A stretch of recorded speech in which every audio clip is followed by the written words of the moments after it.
Anies sindir pedas Cak Imin yang gabung kabinet Prabowo, yang tidak menang di luar pemerintah. Saya terus di jalan perubahan. Kami terus di jalan perubahan.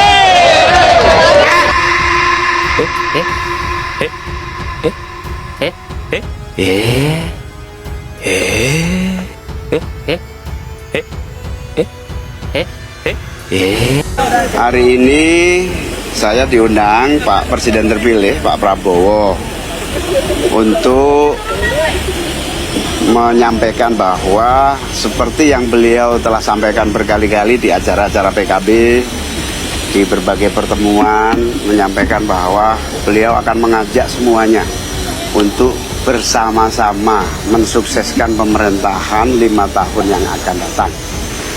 Tentu sejak Pak Prabowo habis ditetapkan oleh KPU, langsung datang ke kantor PKB, lalu hadir di dalam acara-acara PKB. Tentu ajakan itu buat PKB sebuah penghormatan yang sangat penting untuk bersama-sama seperti niat PKB, kemaslahatan, kebaikan dan kesuksesan pembangunan pemerintah yang akan datang. Muhaimin begitu cerah ceria. Kenapa? Dia nggak perlu keringat dukung Prabowo, jadi Menko. Bahkan 3 menteri dari PKB masuk, luar biasa. Jadi kalau mau jadi politikus sejati, belajarlah sama Caimin, ya. Padahal lawan politik, tapi dapat 3. Bandingkan dengan Nasdem 0, PKS sebenarnya 0, tapi klaim PKS Pak Yasril itu rekomendasi dari PKS, tapi dia sendiri bukan orang PKS, akademisi dari ITB ya kalau tidak salah. Terus PDIP juga tidak ada. Entah kalau dalam hari-hari ini sebelum tanggal 19 atau sebelum tanggal 20 ada perombakan lagi, tapi minimal dari pandang ini saja yang paling berhasil ya PKB dong. Yang lain harus berjibaku gitu. PKB melenggang dengan 3 menteri. Sumpah ini kocak banget. Berarti selama ini dugaan kita bener ya guys ya. Jadi selama ini Caimin itu pura-pura blunder supaya Abah Anies kalah. Lihat ya, set cengar-cengir lo Caimin, sementara Abah nyari loker. Kasian banget lo anak-anak Abah, tahun ini kalian adalah manusia paling sial. Udahlah Imam Mahdi gagal jadi presiden, bawa-bawa agama segala macam, tetap aja kalah. Terus Abah kalian juga gagal nyagup, tapi nggak apa-apa. Makasih Pak Anies, karena pilkada kali ini aman, damai gitu kan, nggak ada isu agama. Terus sekarang Caimin mengkhianatin kalian, wahai anak-anak Abah pemegang kunci surga. Pantesan aja gitu ya, kemarin Abah kalian capek-capek ningkatin elektabilitas, tapi dihancurkan sama Caimin yang blunder. Dan ternyata Caimin selama ini rela dihujat demi memenangkan Prabowo. Sumpah ini lucu banget. Bawa agama, huru hara segala macem, nggak butuh makan, ini ternyata dia bergabung dengan Prabowo. Aduh, lucu banget lagi. Lebih berbahaya AHY jadi wakilnya Anies ketimbang seorang Muhaimin. Saya punya estimasi, punya dugaan bahwa kalau kemarin wakilnya Anies Baswedan itu adalah AHY, maka mungkin suara Anies lebih besar dibandingkan dengan sekarang ini. Kalau AHY ada di situ, daya gedornya menurut saya akan lebih besar. Pertama, aura oposisinya lebih besar. Yang kedua, ya sebetulnya kan nggak ada kendala psikologis antara PKS dengan Demokrat misalnya. Malah chemistry yang terbentuk itu sudah lebih mirip satu yang kendala psikologis Nasdem aja justru malah kan. Iya, begitu masuk PKB kan ada kendala psikologis antara PKB dengan PKS. Jadi kalau kacamata saya, sebetulnya Muhaimin itu adalah bagian dari permainan caturnya Surya Paloh dengan Pak Jokowi. Ya. Pak Jokowi kan ada dinamika hubungan dengan Pak Surya Paloh. Pak Surya Paloh itu ngapain sih majuin Anies? Kalau saya tesisnya adalah supaya bisa meningkatkan suaranya Nasdem, Partai Nasdem kan begitu. Tapi kan di sisi lain akhirnya Surya Paloh menemukan realita bahwa Pak Jokowi punya pemikiran yang berbeda soal Anies ini.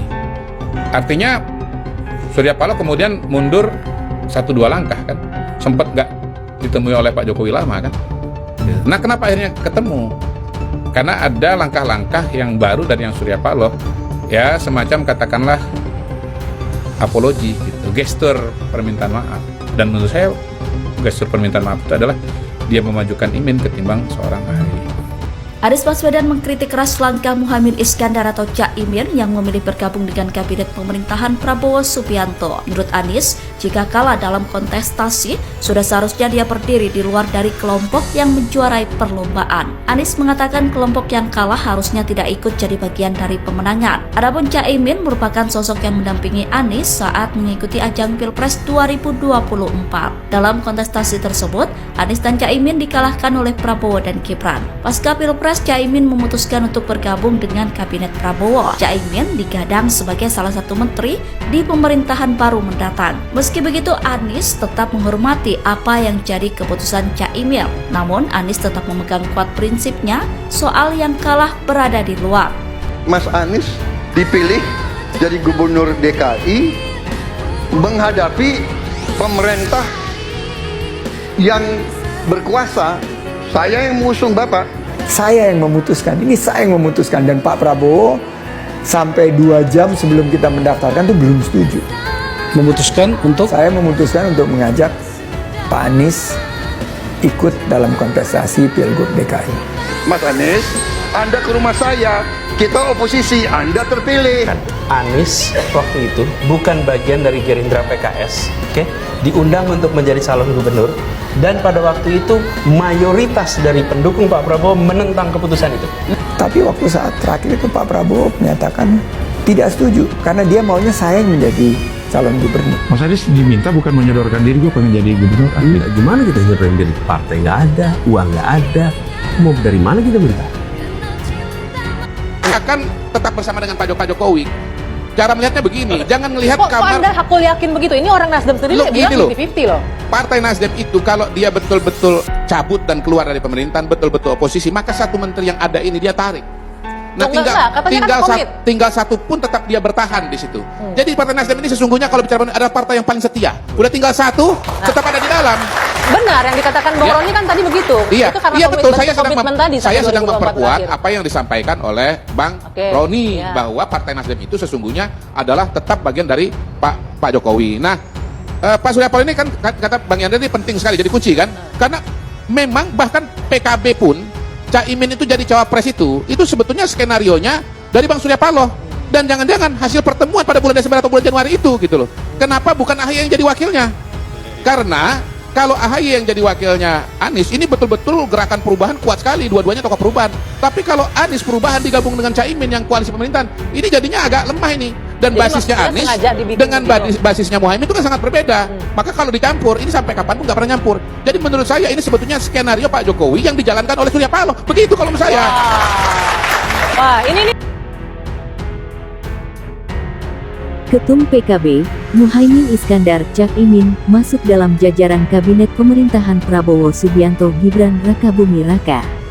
Menanggapi hal itu, mantan Capres nomor urut 1 Anies Baswedan memberikan respons pedas. Dikutip dari tribunnews.com, respons itu disampaikan Anies saat ditemui di kawasan Universitas Indonesia pada Kamis 17/10.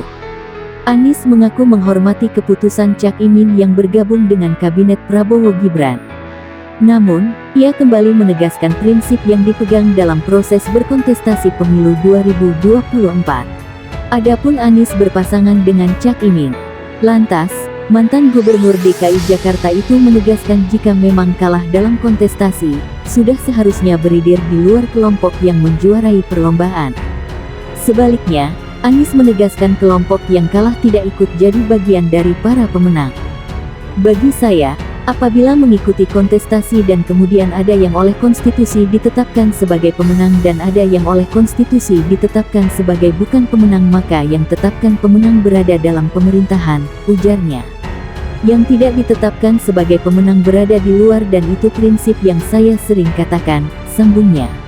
Anies pun mengatakan prinsip itu sedang ia lakukan saat ini. Meski begitu, Anies tetap menghormati keputusan dari pihak lain, termasuk Cak Imin.